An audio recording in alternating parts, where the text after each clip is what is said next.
WorthPoint sees all the other platforms.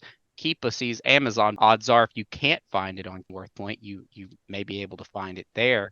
And for another, what, $20 a month, I would say you see well worth your the amount of books that you may struggle with to have that $20 a month be worth it, just on the time, you know.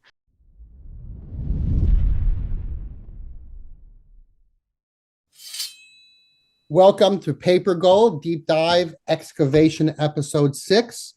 Today we are going to be having a great conversation for 60 minutes with Zhanna, who is a bookseller online, and she has a very unique approach to selling books that I wanted our audience to see and know about. And we're going to also help her with some of the questions she has about growing her business. So without any further ado, Zhanna, please introduce yourself and tell us a little bit about your store, your business, and also couple with that, your vision of your business. Hey, so I run Three Keys Antiques. I started it in 2017 on Etsy and slowly made my way over to my own website. I mainly sell books, antique photos, antique books, photos, what else? Ephemera. But when I found paper gold, I decided to make the jump to eBay. And my first question was always, why would I sacrifice those fees, those seller fees? Why would I want to pay that when I have my own website? And, I have a pretty good following on Instagram. I have that community going, but it's been really great. I'm really glad I did that. I'm currently closing down my kind of web shop because eBay is really the one-stop shop Wow. I'm looking for. Yeah. That's isn't that major news, Cody? Yeah, that's that's surprising. I'm really surprised that you made that choice. But continue. So I'm from LA. I live in Northern Cali now. So there was a big jump when it comes to sourcing. LA, every direction I turned, there was opportunity. But I'm lucky that I live in a really old mining town here, Nevada City, California. So the opportunities are still present. I just maybe have to drive a little more, but that's not a problem. It actually keeps me in balance. Otherwise, I'm overloaded with estate sales and opportunities, and not that that's a bad thing.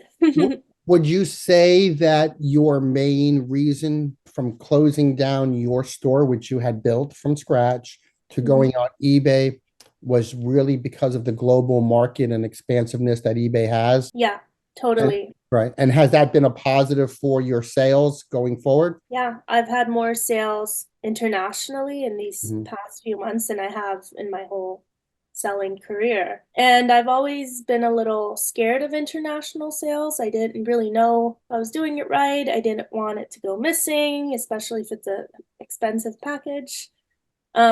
I didn't know what to charge people. I didn't know that people would even want to pay $20 Right. shipping for a $25 book. I don't know exactly the back end of what eBay does, but it works because people buy it. And So, can you talk a little bit, you have a very specific type of niche, outside of selling photographs and antique and vintage of that, you like a specific kind of subject matter in your books. Can you talk a little bit about that? Because I know that we've talked with you and we know what you like, but I want our audience to understand what you like and how you go about. You're very good at getting people to sell you their great parts of their collection. So I want to talk about that a little bit. yeah. So starting off on Etsy, I really emphasized marketing. And so I paid a lot of attention to social media, particularly Instagram. And I've been able over the years to build it up to about 11K followers. Um, and what that's done for me is create a community around my page that it just has this image. Mhm. Um, and the image is old antique books, weird oddities, occult. Often my followers end up liking occult. And so naturally, I kind of went down that path of sourcing those books, not of the practice. Um, yeah, I really paid attention to what they wanted. They wanted weird, Mhm. occult, magic, witchcraft, demonology, anything weird. The dark sciences, Totally. Things with really cool, weird illustrations. So yeah, I've had a lot of fun focusing on that for my customers because they're harder to find. But when you do, people are willing to pay more because someone's practice, can mean a lot to them and they're willing to pay a lot for their collection. Right. Well, you have sent me pictures in the past on a haul, say on a Saturday afternoon, where you have 30 grocery bags of this type of book in there. So I know you have a way of finding them. Is there any sort of hack or any sort of secret that you can help others with to let them know what you do to find these types of books? I go to the places where they're probably going to be too expensive to buy, to sell.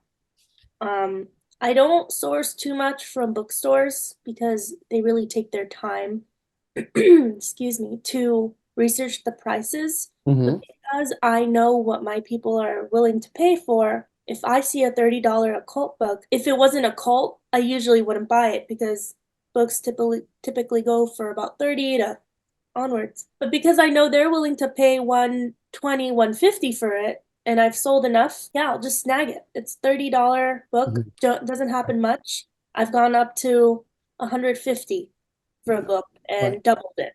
Now, you also have a repeat customer business, which is amazing.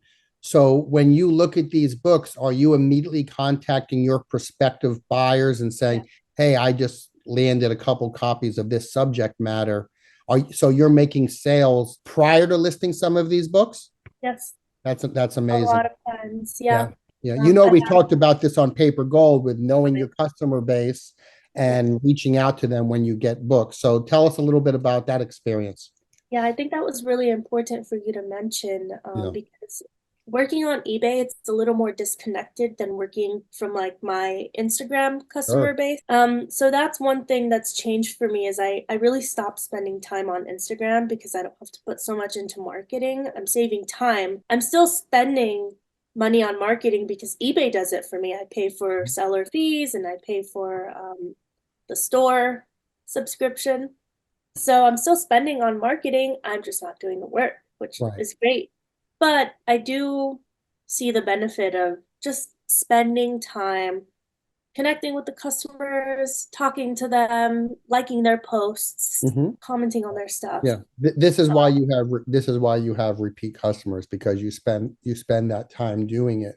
Now, Cody and I had a conversation, I want to say about a week ago, maybe a little bit longer, where Cody had done a book haul. And when you're talking about this, it just reminded me that he had some older medical books with plates in them, black and white illustrations, some color plates.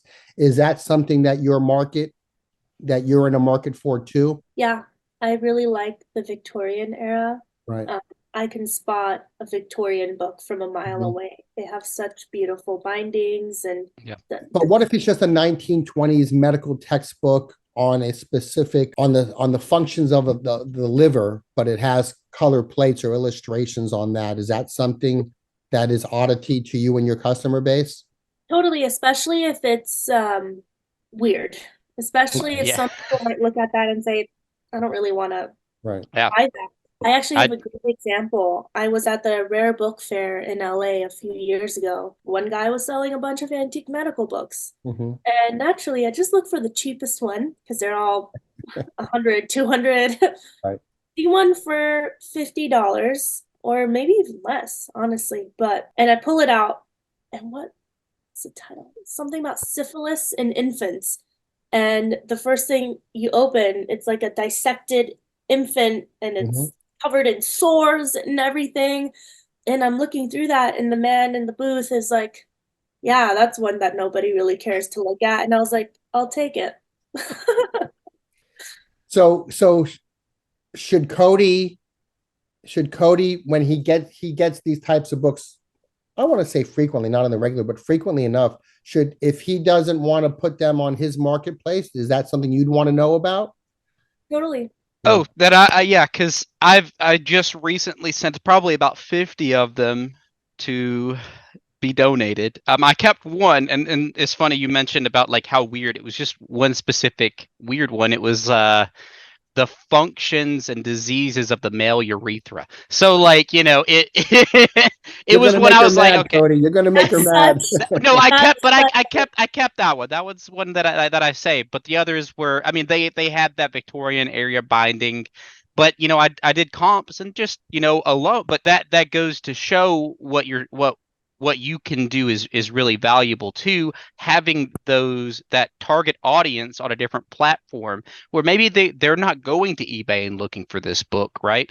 They know that you're the connection for it, Mhm. and you can find stuff like that, and sure, maybe it sells on eBay once every 6 months for $10, but if you've got the right person, you could be making Right. more than that. So yeah, I will most certainly keep you in mind next time I have those come through. Yeah. some people just want it because it's so disgusting. It's so weird. It's so Yeah. they like when they have people over at their house and they look at their collection and think, "Gosh, what's this person into?" But you've grown a built-in marketplace for this, and I wish I had mentioned that to Cody when we were talking about it, but sometimes we forget what's going on and we're just focused on that. So Cody, I'm glad you saved at least one of them. You can send her a picture Yeah. Yeah. because It's I definitely a cool yeah, one. yeah, I think I had made a connection with her as well with Ray at one time because Ray had a whole bunch of them. Did Mhm. you ever contact Ray? I did. He didn't have Okay. the kind of books at the time that I'm looking for, All right. mainly antique books. If I have a choice, it's antique books, but if I'm Okay. buying bulk and there's other Yeah. stuff in it, I'm gonna sell it. Well, It get it, ready. it Yeah. sounds like you might this could, I mean, I know we're going a little bit off the rails, but this could be another addition that you add to what you do, is reaching out to other book people, book bulk buyers, because even if they do the research like I do, right, they're going to see that these books don't oftentimes on eBay, they're not going to have much value on those platforms. But if you're saying, hey, anytime you get those, reach out to me. There's just another way of sourcing them for probably next to nothing, and being able to get them, because if you're buying them from somebody else that's a reseller, oftentimes they're going to, even at flea markets, they're going to just assume that the book has some sort of value to it, and so they're going to price it up a lot more. So yeah, that's Right. that's So, definitely so cool. what Cody's saying is when this show actually goes live on YouTube, get ready. We'll put your Instagram on the video for Yeah, everybody, but get ready for some business to come your way Sounds good. because that's what's going to happen. So, one of the questions you have is actually one of your last questions on my list, and you wanted to, Cody. This is a great question because we can also talk Amazon history here. She wants to know about high ticket books when you can't find comps, which is a great question because we know we get this probably daily somewhere along the line in what we do. I'll have my own version of an answer for you, but Cody, I would like you to talk about the keeper mentality on a book that she may not be able to find a comp on, but your ways of maybe going sideways to find a comp. sure. Yeah. I already saw you mentally roll your eyes because I know you have a different perspective on Amazon. It's yeah, yeah, yeah, Did she yeah. roll her eyes, Cody? Did she Yeah, really roll her? it came through. I could feel it in her head. That's what it was. But even if you're not selling, we won't even have Amazon on the table yet. We will be adding that here in a second. But even if you're not selling on the platform, using some sort of like something like Keepa to be able to have access to Amazon's marketplace for their sales history is basically the same thing as having WorthPoint. Your WorthPoint sees all the other platforms, Keepa sees Amazon, but I say it every week, Amazon has like 75% of the used marketplace for books. So odds are if you can't find it on WorthPoint, you may be able to find it there. And for another $20 a month, I would say you see well worth your the amount of books that you may struggle with to have that $20 a month be worth it, just on the time, even if maybe it costs a little more money, that time that you're not spending on trying to figure something's value out can be well worth it. Just like you said too, with eBay, you've kind of taken your website off your plate and you've gone more on eBay side. Well, you're paying less in time, but you're paying more in finances just to be able to utilize their platform, things like that. So sometimes it's easier to have those that type of approach. And I would 100% go get Keepa. I know you every time I start talking about it during the show, you kind of you're gone, but now maybe you can tune in a little bit more and Yeah, come into the world with me. I Yeah. haven't downloaded it yet, but I have been listening in on how to use it and stuff for when I do. Hmm. Yeah, I don't know what it is. I, I'll say this to you. I think you're going to be shocked. I think you're going to be shocked at finding the history using Keepa on some of these books you may be struggling to find prices on. Um, because the one thing that WorthPoint does not do is show Amazon sales. Yep. Mhm. And you may be struggling to find this book because, as an eBay person like myself, we always think that eBay is the best avenue here. But just because we have that opinion of the best avenue doesn't make it factual evidence that it is the best avenue. Yeah. So, what I would say to you, and I understand your hesitation on this, is find someone in the group that you have a relationship with who already is more of an Amazon person than you are right now. And I say right now because you're going to change soon. I have a feeling. Let them keep us some of these books for you and go into Cody, is the word 12 months or a full history when Yeah, on the yeah, yeah. You have options. So you have okay, all time, so you can all see as time. all Yeah, time, which is as long as Keepa has data for 12 months, 3 months, 1 month, a week, and a day. right, So you've got a lot of different yeah, history. I mean, depending on if the book is on Amazon, which right. it may not be. So And you may have to go back 18 months. You may have to go all time to see that the book sold 18 months ago and hasn't sold since, but it may not have sold again. Cody and I's favorite words, currently unavailable. yeah, And this is that very important part that I feel like you're missing because the books you like to sell, I guarantee you have a higher rate of any other category of currently unavailable on Amazon. absolutely. Like it, 100%. it's interesting because I know you say that they're not easy to find. Well, they're hard to find. These books now, obviously, I'm in more of a religious area, I would assume, than you probably are. Being in the South and working with a lot of thrift store stuff like that. I don't see things like that very often. When I do, it's very rare that it's something that is even an antique era of book. Usually they're a newer book, but every single time they're great. I meant to send you a picture. I had like 10 of them all together from one pickup the other day, and they were all great books, just paperbacks. Probably the latest printing was in like the late 90s. And so they're really good. I find any of the older ones. Usually I have to go back and get information on, but they sell really well. And that's the thing to remember too. There are going to be people who want that book and who are only going to buy it from Amazon. Like they're going to wait until a copy is available there and because they're married to that platform.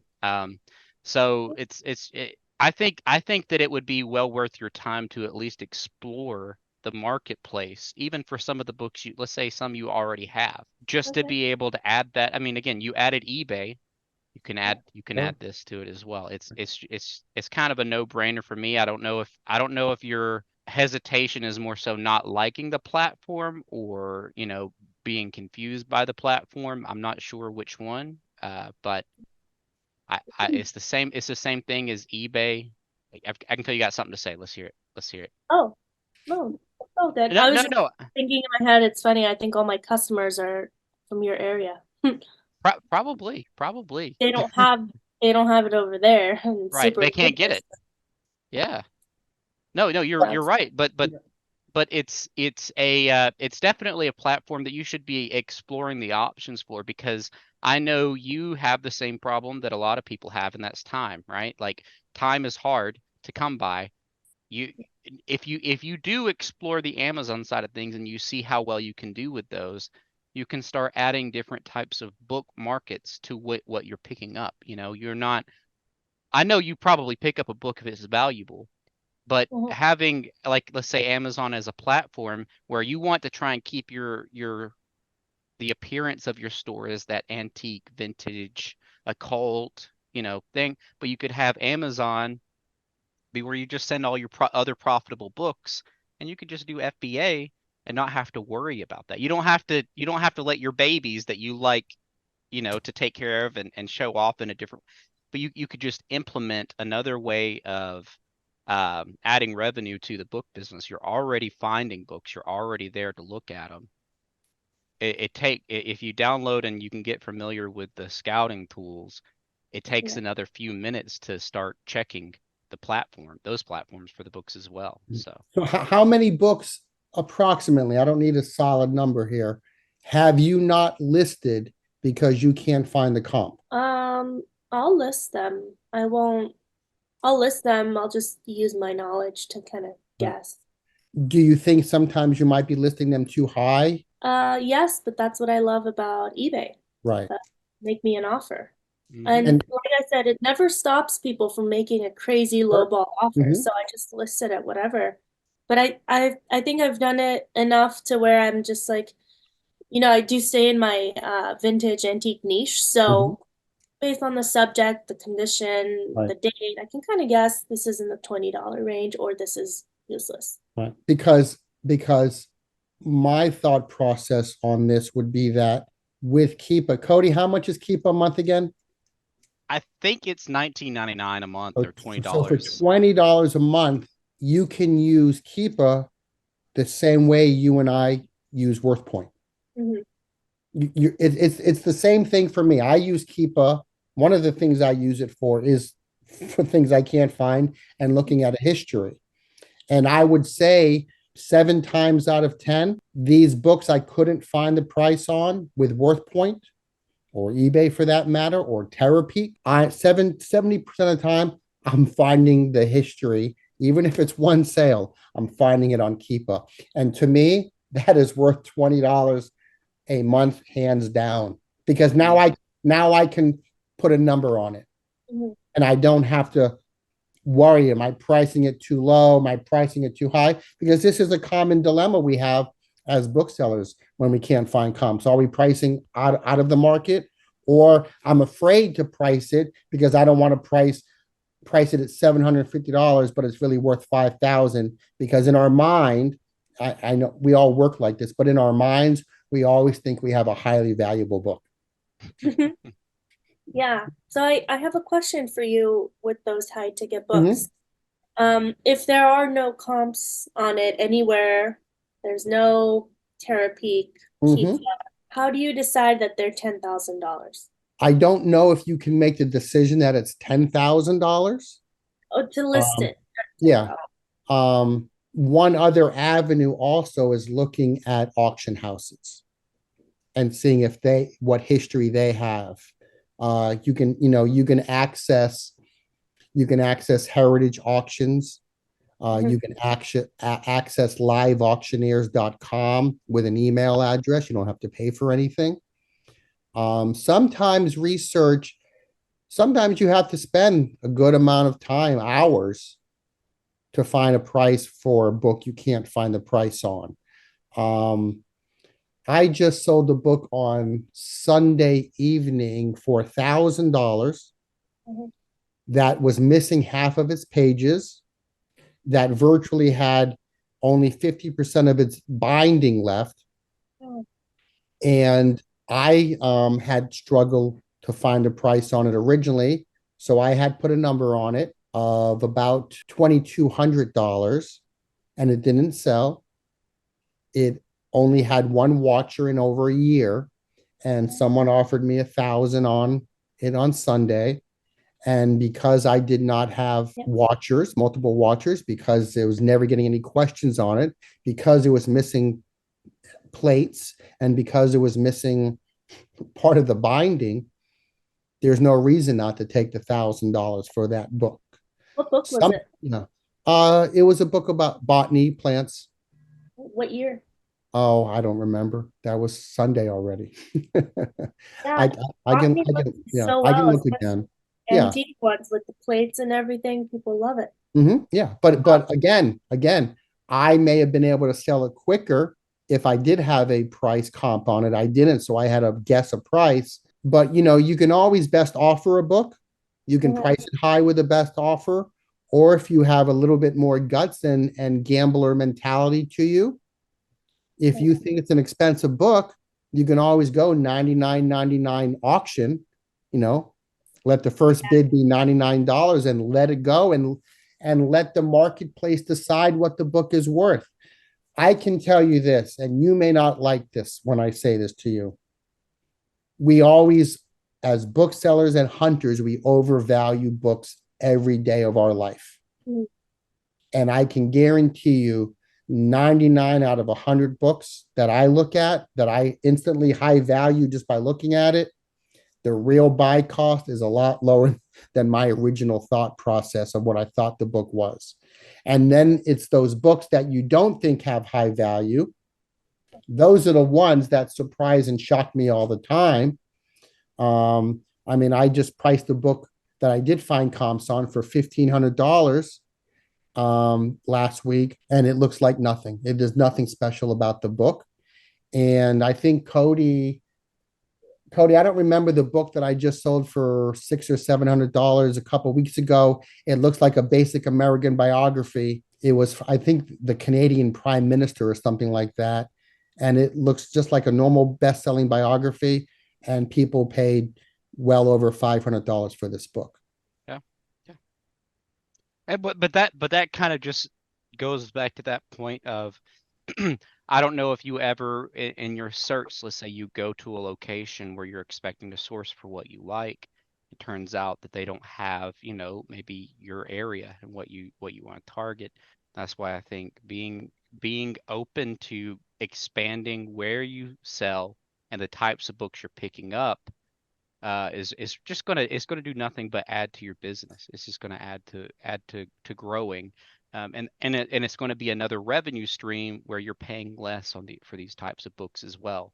So you're going from paying $30 a book to maybe $1 or 10 cents or Yeah. 25 cents. But yeah, most definitely. That's been a really amazing change that I've made since I moved off my website, which really was focused on the image. I only was doing antique books and not even all antique books. I was just so specific and it was working out great for me. Moving to eBay, now that I don't have to market so much, like personally market, I've been able to just sell anything on there. And I'm not really worrying about the image. I really set up my image with my eBay store page, just the banner, the categories. I did the best. And I still have my website as a landing page. So, but now, I just last year bought a pallet of books for the first time since meeting you. Wow. You're hitting us with all this news that I haven't heard from you from.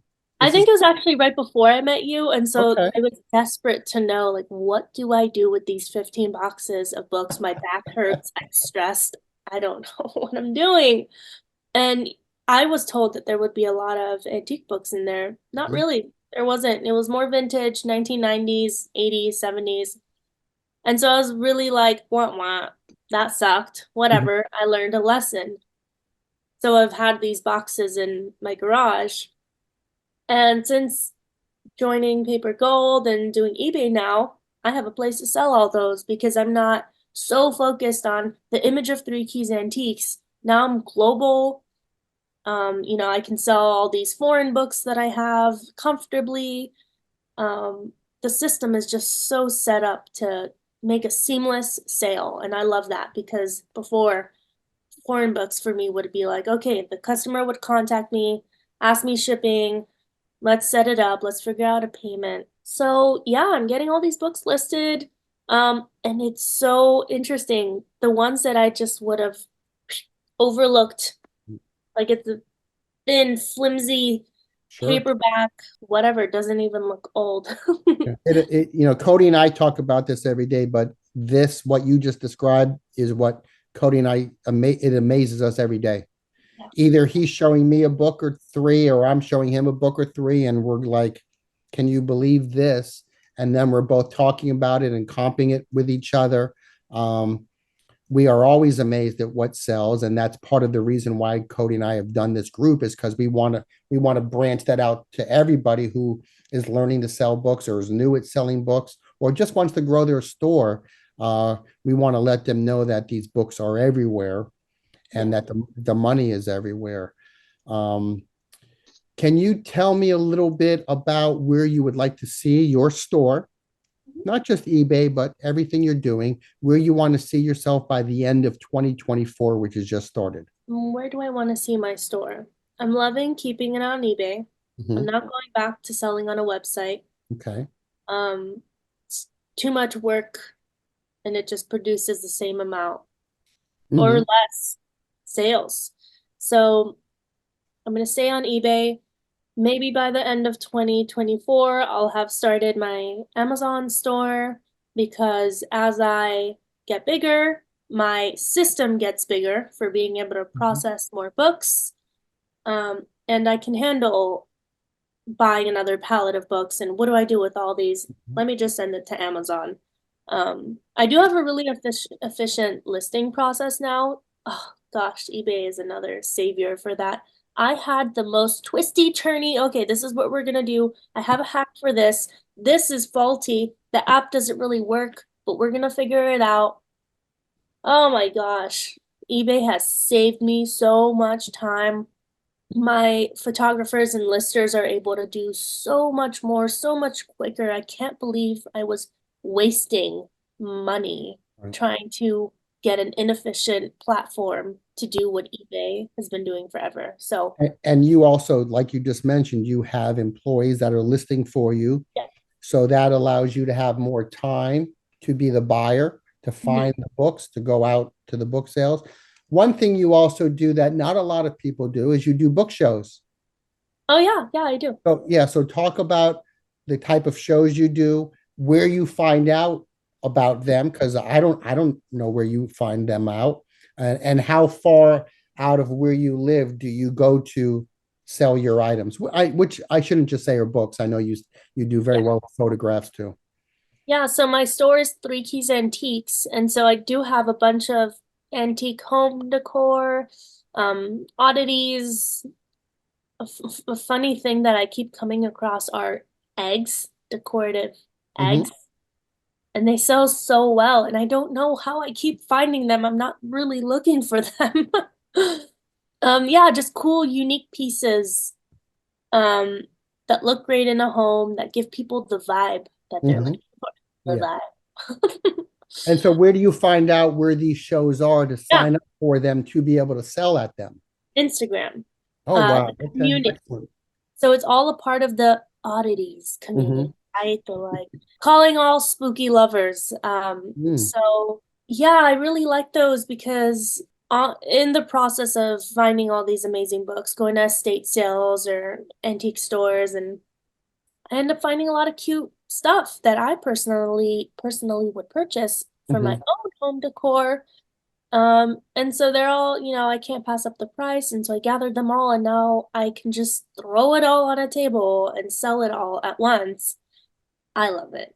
I'm going to be doing one that's hosted in a cemetery, I think in June. Yeah, that's so weird. I love This is what I love about the marketplace is it.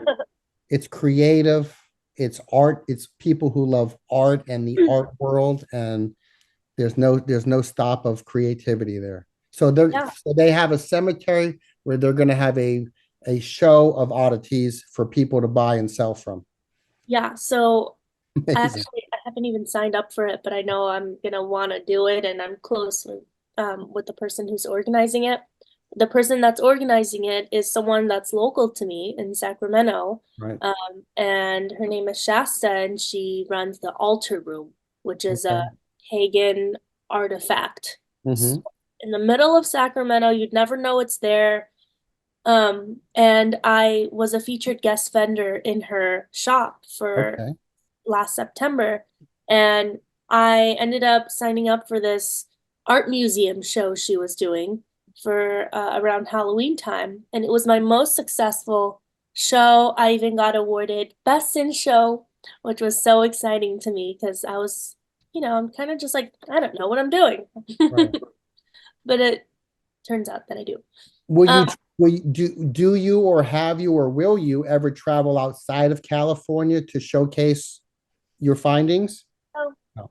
So staying local is enough. yeah, I have this motto, if it's not too much work. I guess this doesn't sound too good, but if it's too much work, I'm not going to do it. I want something that feels fun, easy for me to do Right. because what I've been doing for all these years so far has been fun, has been easy, and I'm doing great. And so I don't need to go out of my way to be stressed and figure out all these crazy things to do a show or whatever. Mhm. Some people rely on these shows and they Right. will, not me.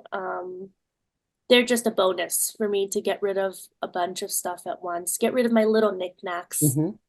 that, are $5, don't really want to sell it on eBay. I can group it. So what I've been doing is I group them together in like a little package and then sell it like that, like you would do with books. Sure. But it's no problem for me to just have a few boxes dedicated to hoarding this stuff until the next show, and it's really nice.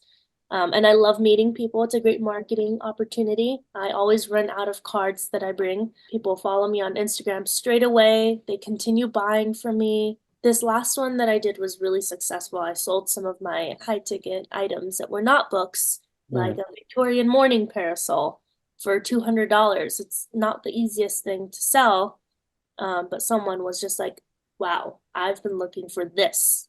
So, And what does a booth normally cost for the weekend? yeah, I usually do shows that are just a day, and it Okay. can cost anywhere from like flea markets I've paid from $70. Shows can cost 150 if it's Mhm. a really big production, 300 to 500. I'm thinking of like the Oddities and Curiosities Mhm. Expo or just the Oddities show. Some of them are really, really amazing, Mhm. and I'm like, I can't afford it. I Right. don't think. But also a great way to get repeat customers as you've been successful with that too. Yeah. Okay. Also, I know you asked about finances and tracking, and I would definitely want Cody to jump in on this.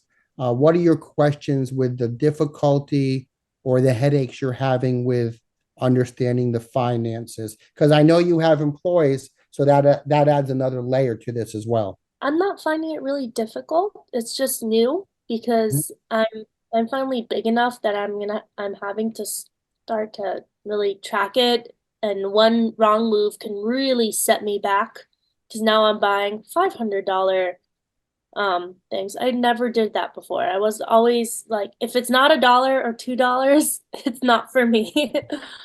I'm traveling to get these things. I have someone that lives in Reno, which is just about 2 hours away Mhm. for me, that has a great source of books and is kind of just like slowly leaking it to me because I've already spent so much. Right. I'm glad that she's willing to kind of just, yeah. So I just realized how much money I was spending on inventory in the past few months, and my jaw was dropped. Yeah. I Um, know, I don't think you have to pay up often. I know it's exciting to pay up, especially with someone like yourself who already has a built-in clientele. You probably already have a, a good know-how that you're going to sell a book as you pay up for it. yeah, But I really don't think you have to do that often.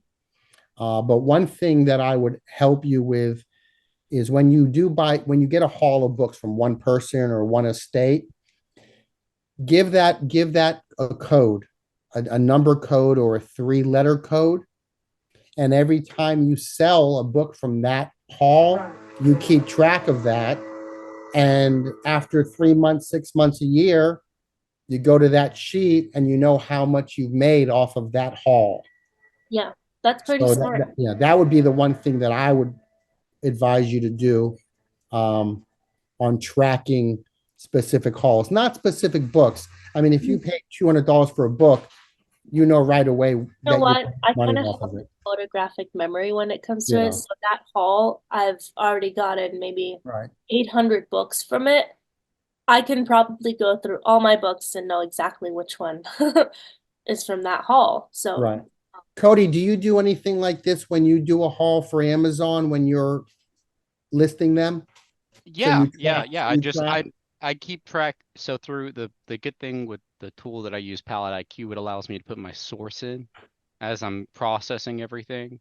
So when I put that source in, I can just go back and keep track, like let's say at the end of the year, XYZ thrift store, I make an estimate about of $20,000 from that store or $10,000 from that store for the year. It's just it's an easier way to keep up with it on that end. But again, that's just that's doing things the Amazon way to keep up with it. Um, that's pretty much the extent I go through on that.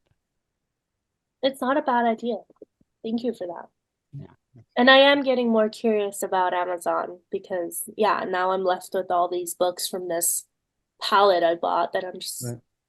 um, The biggest thing that I would say, that I think would make a huge difference is you are so ecstatic on the listing process on eBay now compared to what you were doing. Just yeah, imagine it is if you think that eBay is easy, Mm-hmm. you're yes. gonna be, I mean, it's going to be mind-blowing how easy Amazon is to do the listing and how quickly you're getting this stuff up. I mean, just you might be able to get 5 books done on eBay Mhm. after you send in a whole for a whole box of 20, 40 books that you'd be able to process and do on Amazon that way. Do you know why eBay in my mind has a bad rep? Is because in all these years of pricing and Googling, I never had Worth Point or any of that.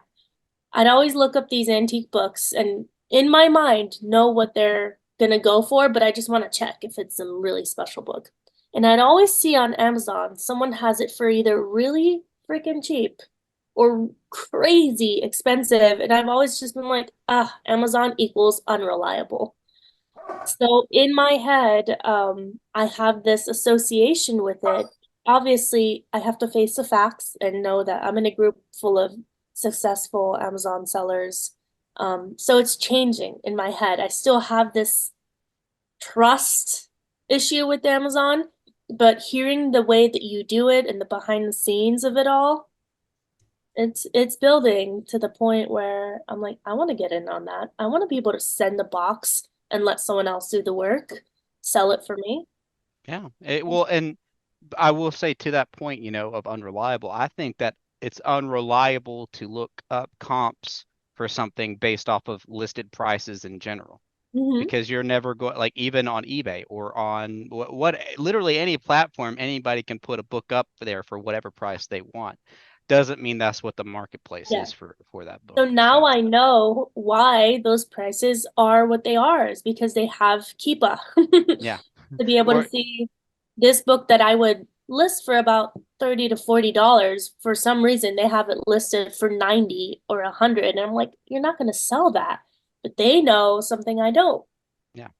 Yeah. Or they don't know anything and they're just putting it up there for a really high price, but that's even better Maybe. because that means you're on the you'll be able to jump on the listing and have the only reasonable offer and sell your book Yeah. as well. So Yeah.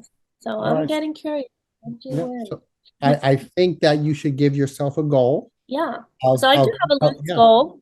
yeah, I of working with some of the Paper Gold members who do Amazon, picking their brains a little bit, and getting to the point where you can fill up a box. And then when we revisit you in a half a year, like we're doing now, we can talk about that exploration of Amazon that you were a year ago resistant to. You've come around to having a little belief in it, and then you're going to go to the phase of execution, and we can talk about that in 6 months or so, and that will be a very interesting map of where you were and if you're making some money from those books yeah.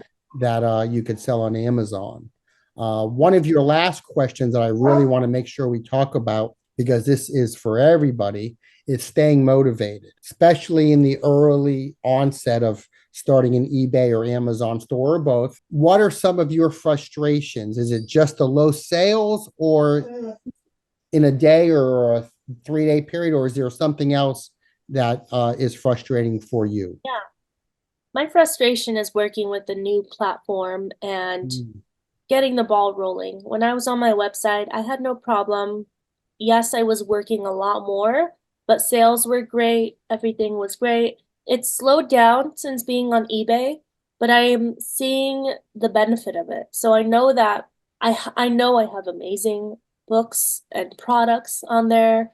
Um, I just know it's going to take the right person to see it, make me an offer, or buy it now for it to sell. So I have like about 1,200 books and stuff on my eBay now. Maybe 5 to 10% are really high ticket ones, in the hundreds or thousands. Um, and I'm just waiting for that. Let's say it takes a year for these Mhm. high ticket ones to sell. I Sure. haven't been on there for a year, so I'm Right. like, when's my time gonna come? It's that patience. So I'm Mhm. really cultivating a lot of patience these Well, days. I'm comfortable as a bookseller having a book in my inventory for 3 years. Okay. So, don't be impatient about high-end long tail books. Sometimes it does take 2 years. Some, like this book I was talking about earlier, it took a year to sell. Yeah. Um, you know, don't be afraid of it. As I always say in the group chats, and I always say in the Zoom calls, as long as you list good books, they will eventually sell. I promise you that. Just don't let the listing and the non-selling of them deter you emotionally. Just keep going and hunting and doing what you have to do to find them. You already know what great books are. You've Yeah. sold great books. I mean, we have that Discord where we have that wall of fame. You're on there all over the place. So Mhm. we know that you're selling great books all the time. So if you have 1,200 books now, I just imagine what would your store look like if you had 3,000 books or That's 5,000 books? that's what I'm working towards Yeah. now. So I have a I goal. want to see you hungry to hunt right now, build up that great inventory and make those 50, 100, $200 sales daily. Because if you make one $300 sale a day, and in that same day you sell $20 books and $40 books, you're suddenly at a $500 day average. And that's really where I think you can be, if not higher, by the end of 2024. But just to get those good books listed as quickly as you can. I'm really optimistic for the end of the year because I feel like all these higher ticket listings are gonna catch up, and within the year people are gonna have seen it, and it's gonna make the numbers better. Mhm. But I'm really excited. My goal right now is to just get as much listed on there as possible. And I actually started doing the listing myself because eBay is so easy. Mhm. And I could do it while watching a show. It's Yep. so easy. My goodness. And the bulk editing tool, genius. Yep. And also, I think we've talked about this before. If you just take your pictures ahead of time and you're Yeah, watching I don't and take you're watching pictures. TV, you can make your listings while you're watching TV because your pictures are already in the bank. You don't have to disrupt the flow of listing because you already have your pictures on your phone. That's what I do. So I have Yeah. a work iPhone, and I'll have my employees or assistants, which are also my friends. So it's such a blessing. I'll have them come take photos for about 3 hours, and I'll have so much content that I work through for the next week. So it's so on the go. Like you said, doctor's office, waiting at the Sure. mechanic. Yeah. I can just list so much. And sometimes I'll just add the photo to the listing, nothing Right. else. And Right. I'll have a template, it's an antique photo template or it's an antique book template. And I'll have a bunch of those made in my drafts. And I just add that, go home later when I'm ready to sit down in front of the computer and work and bulk edit. My goodness, I really am astonished at how quick my listing process has been since joining eBay. And I have you to thank. I would Well, never, ever have gone to I, eBay. I appreciate that. I remember our first telephone call. I remember our first video call, and I I would remember how never. resistant you were. And so, I am so excited about your growth as a bookseller in the past year, watching your sales, watching your book hauls, which are just utterly amazing. So what I definitely want to do is in October or November, I want to come back to you with another hour-long video. I want to talk about the things that we've talked about with Cody and you today, and revisit those, look at some of the answers, and look at some of the sales, and see if we've answered any of the questions that we brought to the table today. So we're going to book you for October, November. Come back, Halloween. see where you are. Hopefully, you'll be at 3,000 or more listings, and we can talk about some more glorious sales. But it's been a true pleasure to have you on the show today. It's been a privilege to call you a friend and to be able to talk books with you. And it's been nothing but special. So I thank you for allowing us to interview you today. Of course, thank you. You've And been yeah, we will see. so helpful, and it's so nice. I've told so many people about I have a book mentor now, and it's I great. So appreciate that. And of course, we will see you Thursday night, hopefully, on the Zoom call for Paper Gold. And we'll keep answering some questions and helping as we go. So thank you. Enjoy the rest of your day. My dog is starting to bark, which means it's lunchtime. All right, Bye-bye. bye guys. Have a good one. Bye-bye.